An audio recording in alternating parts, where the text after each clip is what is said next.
We hear so much about changing our perspective, like that's such an easy thing to do, but I had an experience recently which showed me just how easy it was to do, and just one little shift in thought. So we were on our cruise to Alaska, and I woke up one morning and we were in Glacier Bay. We had arrived into Glacier Bay. I went out on the balcony and I was sitting there and I saw some whales and somebody saw a bear in the distance. And then all of a sudden I looked down into the water and I what I thought was a piece of a plastic bottle.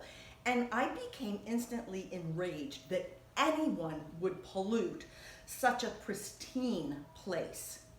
In the meantime, I go and I wake up my husband. Hey, I saw whales. There was a bear. I said, but honey, somebody threw a plastic bottle in Glacier Bay. Who would do that? And then I thought I saw another plastic bottle. Now I'm really getting revved up. And then my husband goes, oh my God, it looks like there's a plastic bag. Right? So I'm like, what is happening? Like, I just was having a hard time wrapping. People, what are you doing? Then the plastic bag came by our balcony. It was not a plastic bag, nor had it been plastic bottles. It was ice. So I was like, oh, I'm feeling really foolish, and like, how did I not know that that was ice from the beginning? But my perspective and things that I have seen have been where I've seen things littered. I automatically went to, oh my God, somebody littered, as opposed to, oh, I'm in a whole different environment that I've ever been in. And I instantly went from ugly, litter, and soiled to the beauty of Glacier Bay and the ice in the bay. And it was simply a shift in how I was thinking. And I thought, and we were trying to decide whether to admit it or not to anybody.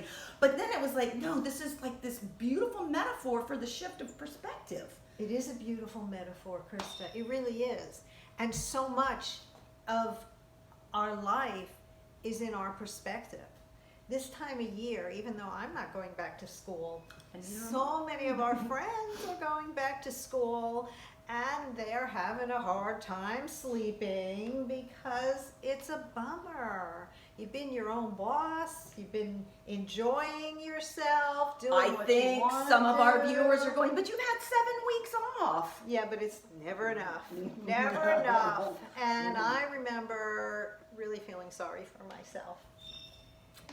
The problem when you feel sorry for yourself, though, is sometimes that sadness seeps out, and you might be perceived as a bitter person. You might be wearing the costume of a very bitter person. Well, you're not. So perception is reality, be that your perception of the world around you or others' perception of you. So I think our message today is, let's do ourselves a favor and everybody else a favor, and let's make that a positive perception. Maybe change just one thing. Change one thing in order to move on positively, and we bet you'll be a lot happier for it. Change your plastic bottle into a beautiful piece of ice. Tell us Enjoy. what you're thinking. Here's to a great year.